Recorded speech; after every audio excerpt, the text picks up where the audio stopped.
7 ankesa janë dorëzuar në panelin zgjedhor për ankesa dhe parashtresa pas shpalljes së rezultateve përfundimtare nga KQZ-ja.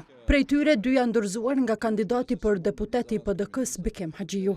Njëra për përfshirjen e mbi 23.000 pakove të fletvotimeve të ardhura nga jashtë në rezultatin përfundimtar, e tjetra për, siç pretendon Haxhiu, cenim të mandatit të fituar në kuvend.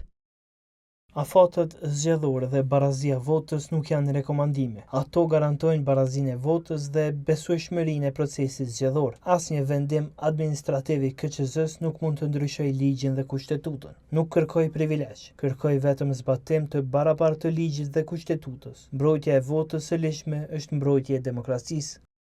2 ankesa për parregullësime vota janë bërë edhe nga Partia e Re Demokratike e kryesuar nga Emilia Rexhepi.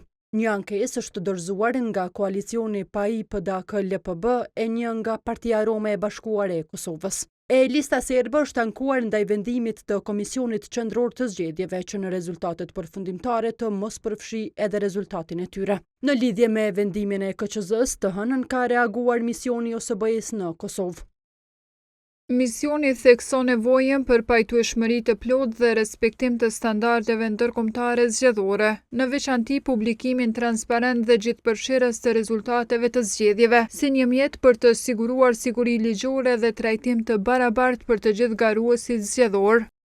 Paneli zgjedhor për ankesa dhe parashtresa ka 4 ditë kohë që të vendosë për ankesat e pranuara. Ndaj vendimit të PZAP-s, palët brenda 48 orësh mund të ankohen edhe në Gjykatën Supreme, e cila ka kohë 5 ditë të shqyrtojë e të vendosë për ankesat e pranuara. Vetëm pas shqyrtimit të gjitha ankesave në 2 instancat ankimuese, Komisionit Qendror të Zgjedhjeve i hapet rruga për certifikimin e rezultateve, vendim pas të cilit mund të nisë konstituimi i kuvendit e formimi i qeverisë.